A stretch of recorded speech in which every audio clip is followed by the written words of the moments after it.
Good afternoon. Please have a seat. Good afternoon, everyone. The President has been clear that every day, in every way, our administration will work on behalf of the American people.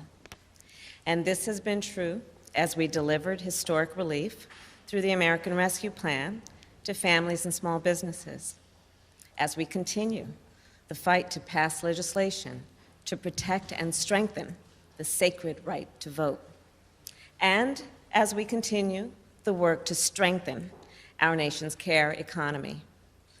And this is true today, because today we move one step closer to making a once-in-a-generation investment in our nation's infrastructure. Today, Democrats, Independents, and Republicans in the United States Senate passed the Infrastructure Investment and Jobs Act. So let me describe just a little bit about why this bill is so important. It is an investment in the roads and bridges we drive on every day to get our kids to school. It is an investment in the public transit we rely on to get to work. It will mean people in our nation won't have to drink water from lead pipes or go to a fast food parking lot to get high-speed internet. This bill will also establish a national network of electric vehicle chargers that the President has been fighting for a long time, and build toward a national fleet of electric school buses. And the way I see it, an investment in infrastructure, it provides people with what they need to get where they need to go. This bill that passed the Senate today gives people what they need to get where they need to go. And it will do that while also creating millions of good union jobs for our nation's workers. It will do that while also helping our nation's businesses compete worldwide. And so just so we are clear, we are not going to raise middle-class taxes to pay for it, because that's what the President promised, and that is what we must deliver. This afternoon, I was proud to preside over the Senate vote, and I want to thank the senators who worked together to pass this bill. I also thank the members of the House who will now work to get this bill to the President's desk. And first and foremost, we would not be here today were it not for the leadership of our President, Joe Biden. Mr. President, from the very start, you welcomed ideas. You welcomed debate. You welcomed Democrats and Independents and Republicans to meet with us in the Oval Office. In those meetings, I watched as you listened. In those meetings, you deliberated. You were determined to bring all sides together and to deliver real results for the people of our nation. And I know that even after this vote, our work will not stop. Even when you sign the bill into law, our work will not stop. We will never stop working on behalf of the American people. So thank you, Mr. President. Thank you, thank you. And now it is my great honor to introduce the President of the United States, Joe Biden. Thank you very much.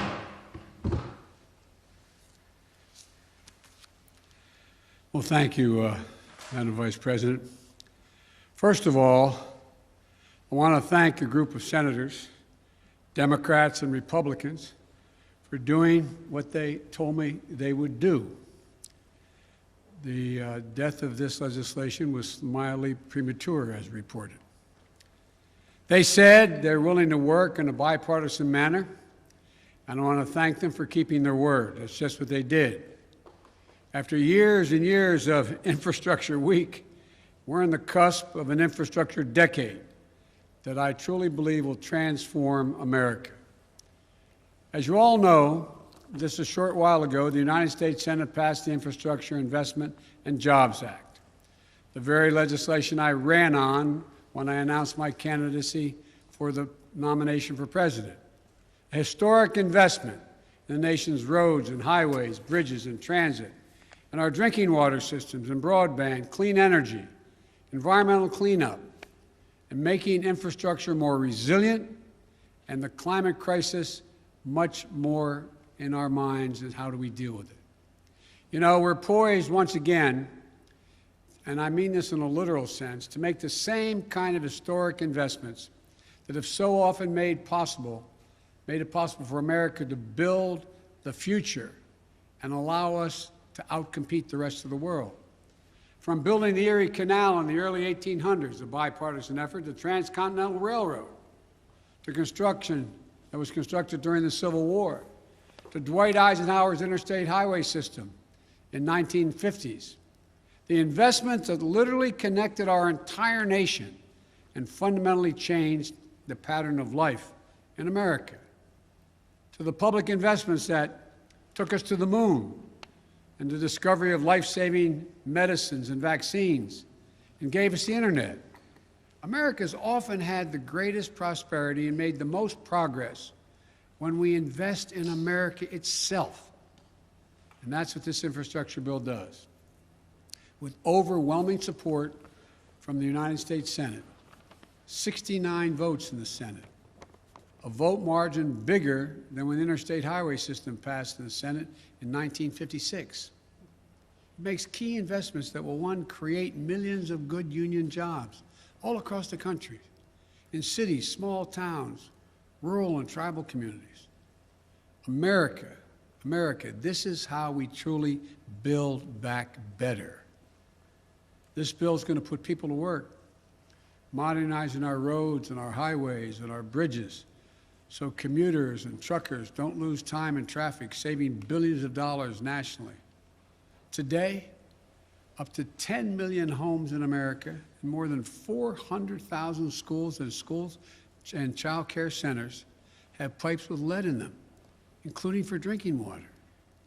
This is a clear and present danger to the health of America, particularly to our children's health.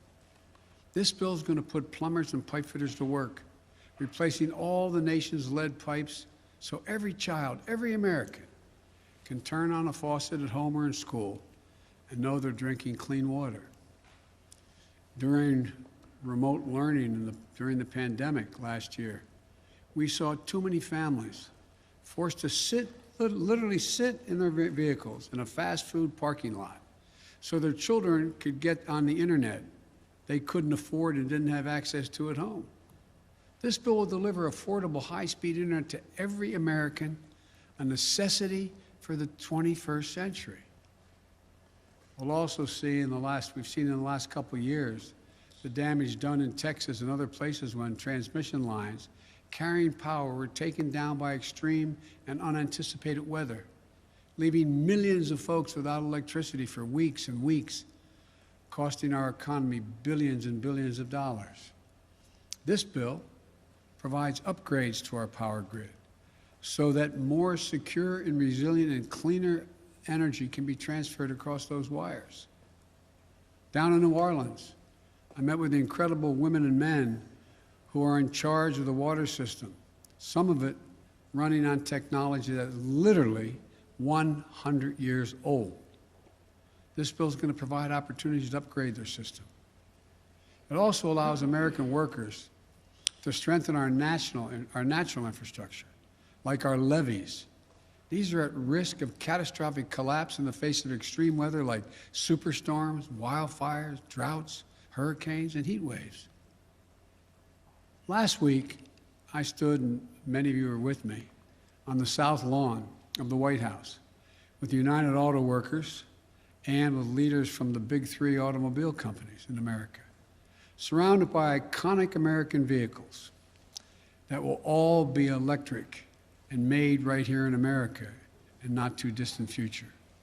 This bill is also going to put IBEW workers, electrical workers, to work installing a truly national network of electric vehicle charging stations that will transform the way we travel and move commerce. And by the way, around those charging stations, you'll see, just like around we put in gas stations on our state highways, you'll see other industries build up. We have the benefit of significantly reducing pollution from vehicles on our roads. Look, this bill, I believe, will make the most important investment in public transit in American history. When I went to Philadelphia not too long ago for Amtrak's 50th anniversary, I was proud to be able to say that this bill was in the works and that it would be the most important investment in rail since the creation of Amtrak itself.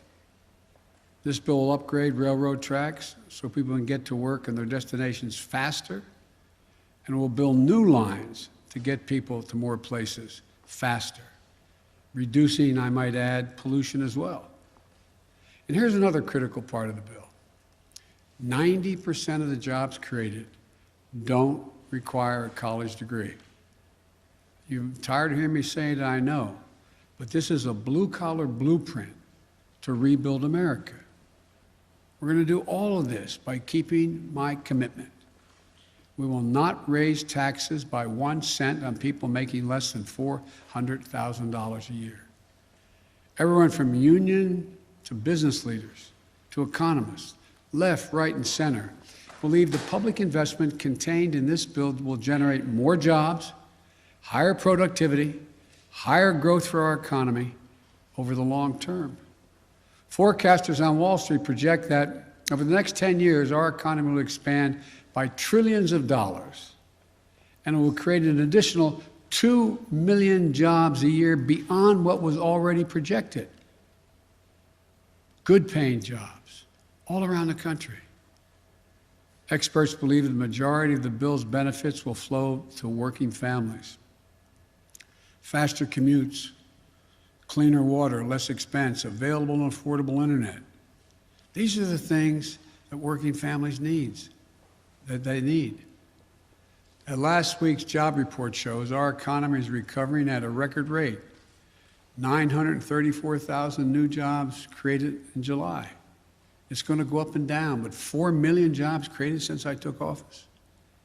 This bill is going to help make a historic recovery a long-term boom. Folks, above all, this historic investment in infrastructure is what I believe you, the American people, want, what you've been asking for a long, long time. This bill shows that we can work together. I know a lot of people, some sitting in the audience here, didn't think this could happen. This bill is declared dead more often than anyway. That bipartisanship was a thing of the past. From the time I announced my candidacy, about bringing the country together and doing things in a bipartisan way, it was characterized as a relic of an earlier age. As you may well remember, I never believed that. I still don't. So I want to thank those senators who worked so hard to bring this agreement together. I know it wasn't easy. For the Republicans who supported this bill, you showed a lot of courage. And I want to personally thank you for that. And I've called most of you on the phone to do just that. You have, and no doubt you will, disagree with me on many issues. But where we can agree, we should. And here on this bill, we prove that we can still come together to do big things, important things for the American people. For the Democrats who supported this bill, we can be proud of this unprecedented investments that are going to transform the nation and change millions of lives for the better. Think about what's going to happen in a practical sense. Clogged arteries at the heart of our economy, they're going to be opened up. That will reduce transportation costs, reduce commuting costs, and as a result, reduce cost overall for families and businesses. And there's safety provisions being, as I said not long ago, everyone can tell you what the most dangerous intersections in their communities are. There's money in there to deal with those specific needs. Thousands of bridges will be safer and more accessible. And by the way, as you've heard me say before, some bridges are so weak that they couldn't have a fire truck go across it, requiring the fire department to go 10, 12 miles out of the way to get just literally a mile away to put out a fire. Millions of lead pipes carrying drinking water to our homes and schools and daycare centers. They're finally going to be replaced. Never again can we allow what happened in Flint, Michigan, and Jackson, Mississippi. Can never let it happen again. High-speed internet, going to be available and affordable everywhere to everyone. So farmers nationwide can get the best prices for their products at home and abroad by knowing when to sell. And children in Chicago or Philadelphia never have to again sit in the McDonald's parking lot to do their homework. This is transformational. I know compromise is hard for both sides, but it's important, it's necessary for democracy to be able to function. So I want to thank everyone on both sides of the aisle for supporting this bill. Today, we proved that democracy can still work. A lot more work to do. But I want to thank Senate Republican leader Mitch McConnell for supporting this bill. And I want to give special thanks to Senate Majority Leader Chuck Schumer. Your leadership, Chuck, in the Senate was masterful. But look, let's be clear. Work is far from done. The bill now has to go to the House of Representatives, where I look forward to winning its approval. We have to get to work on the next critical piece of my agenda, my Build Back Better plan, making housing more affordable. It's so unaffordable to so many Americans. Providing clean energy tax cuts, including homeowners to make energy efficient improvements in their homes. Bringing down the cost of prescription drugs, making elder care more affordable, and continue to give middle-class families and children a tax break, a tax cut, the one they're receiving now, well-deserved child care and health care that gives them just a little bit of breathing room. This is a plan that invests in the American people, in their future and their success. And it will be paid for by having the largest corporations, including 55 of them, who didn't pay a single penny in federal income tax, and the super wealthy to begin to pay their fair share. I want you to be able to be millionaires and corporations do incredibly well. But this isn't going to change anything for you. You'll still have your 3 homes, you'll still have whatever you need, and corporations will continue to do well. I have more to say about this later as the Senate continues to work. But today, I'm happy to mark this significant milestone on the road toward making what we all know are long overdue, much needed investments in basic, hard infrastructure of this nation. I truly believe that this bill proves the voice of the people will be heard, and we can all come together to make a difference in people's lives. As you heard me say it before, and I apologize for repeating it, but there are no Republican bridges or Democratic roads. This is a moment that lives beyond the headlines, beyond partisan sound bites, beyond the culture of instant outrage, disinformation, and conflict as entertainment. This is about us doing the real hard work of governing. This is about democracy delivering for the people. This is about winning the future. It's about doing our job. This is about building an economy from the bottom up and the middle out, giving everyone a decent chance at a decent life. And by the way, when the bottom and middle do well, the wealthy do very, very well. Nobody gets hurt. This is what I call governing and government doing its job, ensuring everybody's better off. As I've said many times, and I'll say it again today, we are the United States of America. And there's nothing we can't do if we do it together. So thank you. God bless you all, and may God protect our troops. Mr. President, your reaction to the day. Darlene of AP. Darlene, AP. Yes, thank you. What is your reaction to Governor Cuomo's his announcement that he's stepping down? You called on him to resign. Did you think he would? I respect the governor's decision, and I respect the decision he made. Mr. President, how concerned are you right now about children in schools, given that 94% of children, many of them unable to get vaccinated because they're too young, have now tested positive? What are your concerns, and how concerned are you that schools will not be able to stay open as you've asked for? My concerns are deep, and I'm very concerned. And we all know why. Look, I understand that there are millions of people who decided, adults, who decided not to get vaccinated. And I understand that to badger those folks is not likely to get them to move and get vaccinated. But I also understand that the reason children are becoming infected is because in most cases they live in low vaccination rate states and communities, and they're getting it from unvaccinated adults. That's what's happening. And so my plea is that for those who are not vaccinated, think about it. God willing, the FDA is going to be coming out in a reasonable time frame to say this vaccine is totally safe. We've seen millions of doses around the world, 1 billion doses already. And we know how it's transmitted.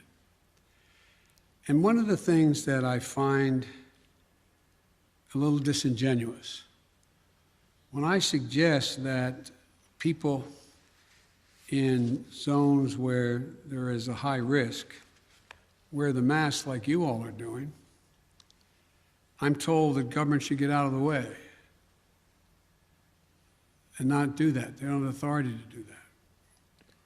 And I find it interesting that some of the very people who are saying that, who hold government positions, are people who are threatening that if a school teacher asks a student if they've been vaccinated, or if a principal says that everyone in my school should wear a mask or the school board votes for it, that governor will nullify that.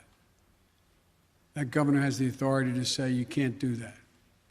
I find that totally counterintuitive and, quite frankly, disingenuous. Do you have presidential powers to intervene in states like Texas and Florida where they are banning mask mandates? I don't believe that I do thus far. We're checking that. But there are on federal workforce I can. And I think that people should understand, seeing little kids, 4, 5, 6 years old, in hospitals on ventilators, and some of them passing, not many, but some of them passing. It's almost, it's just, well, I should not characterize it beyond that. On Andrew Cuomo, his resignation, what impact, as the head of the party, what impact does his resignation have on the Democratic Party? I think the impact is all on Andrew Cuomo and his decision to make that judgment, and I respect his decision. On Afghanistan, in just the last few days, multiple cities in Afghanistan have fallen to the Taliban. There's irrefutable evidence that a vast majority of those Afghan forces cannot hold ground there. Has your current plan to withdraw U.S. troops changed at all? No. Look, we spent over $1 trillion over 20 years. We trained and equipped with modern equipment over 300,000 Afghan forces. And Afghan leaders have to come together. We lost death and injury, thousands of American personnel. They've got to fight for themselves, fight for their nation. The United States, I'll insist we continue to keep the commitments we made of providing close air support, making sure that their Air Force functions and is operable, resupplying their forces with food and equipment, and paying all their salaries. But they've got to want to fight. They have outnumbered the Taliban, and I'm getting daily briefings. I think there is still a possibility. You have a significant new Secretary of Defense, our equivalent of Secretary of Defense in Afghanistan, Bushmullah Khan, who's a serious fighter. I think they're beginning to realize they've got to come together politically at the top. But we're going to continue to keep our commitment. But I do not regret my decision. To this side, yes, ma'am. Mr. President, on the issue of the infrastructure bill and the work that you have ahead of you now, are you concerned that are you confident that you have the support of all the Democrats on board to get this $3.5 trillion package through? I keep asking you that. I know you're dear. My mother would say, God love you, dear. Look, I have, as I said, and I'm not referring to you in particular, just overall. I was going over some of the quotes from the moment that I got elected, how my plan was dead. It's the exact same plan I ran on. We'll see. I continue to be an optimist. As I told you, I was once referred to by a doc as a congenital optimist. I think that we can get a significant portion of the, if not all, of the reconciliation bill, the budget, they're having the vote-a-thon now. I think over the next month, which is the way it's going to work, they vote on all these amendments, and then they get to the business of seeing how they can make it work and then come back. I know you understand this well, but the public wonders what we're talking about sometimes, and decide exactly what's in that reconciliation bill and how much is going to be spent. I think we will get enough Democrats to vote for it, and I think that the House will eventually put two bills on my desk, one on infrastructure and one on reconciliation. Thank you. Can I ask you about Thank you so much, Mr. President. I'm just sort of turning to the Delta. I'm sorry, go ahead. No, that's right. I'm just turning to the Delta variant for a moment. I wanted to see if, in retrospect, you think your administration put enough mitigation measures in place early enough, and whether you should have perhaps heeded some of the lessons from other countries that had data as early as May and June about how the variant spread. No, we knew how the variant spread, and we know the vaccines prevent the spread. So it's like, a lot of countries didn't have the vaccines that we were able to put together to make sure every single American, we have over 600 million doses of vaccine for Americans. And when we've exported over 500 million, we will over 500 million. So we knew what is disappointing is that more people were not willing to take the vaccine. We've done everything in our power. Well, I shouldn't say there's probably more. We will do more. But we continue to try to make the case to the American people who haven't taken the vaccine that it's in your interest, can save your life, and can fundamentally impact on the lives of your children or people you love. Now, one of the things that's happening, as bad as things have gotten, the death rate is 1/50th, or don't hold me to the number, but significantly lower than when I inherited this job, when I inherited the coronavirus pandemic, when I first got elected. So the thing that I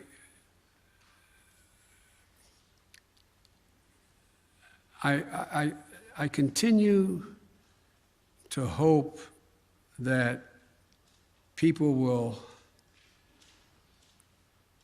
overcome their fears, because their fears are based on, some are just as a political statement, but very few. I think most people are worried, and that's why I'm hoping that the FDA will say that we permanently approve of these vaccines, because we have enough for everyone. And I'm hoping that as people realize, and it is picking up, vaccines are picking up, but not at the rate they were before. Remember, I was setting up, stadiums, sports stadiums, and we're doing thousands of vaccines a day. And I wish I could have thought of something beyond what we've thought of that make everybody want to get the vaccine, but that hadn't been the case. Now, at a federal level, what I'm going to be doing is making sure that they understand that I do have authority to say, if you're going to come into this building, into a federal building, that you have to have been vaccinated or show that or be wearing a mask. And I think that I'm going to use, and I anticipate that it's probable that the Defense Department will, as they put in place all the mechanisms needed to be able to, in fact, impose or initiate a mandate for all the regular forces and reserves to get vaccinated. But I continue to be hopeful. You see, I had I had a talk with Governor Asa Hutchinson, who said he made a mistake. And he is working really hard going around. He told me that he's doing a lot of town meetings, not all of which are being embraced, but he's making the case. We're going to continue to make the case. If I may, Mr. President. Ironically, Mr. President, one of I have a question.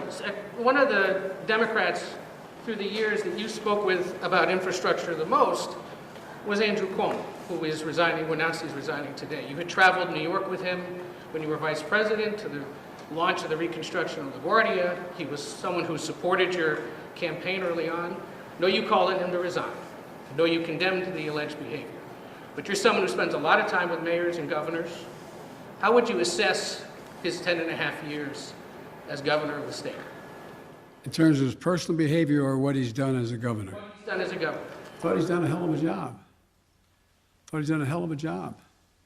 And I mean, both on everything from access to voting to infrastructure, the whole range of things.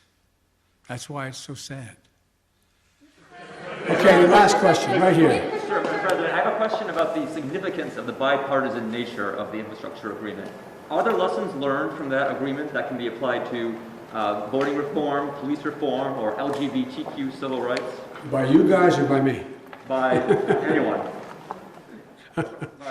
I'm sorry, I shouldn't kid, because I was just reading about 50 statements from very serious press people about how my whole plan was dead from the beginning. Mm-hmm. Look, the lesson learned is being willing to talk and listen.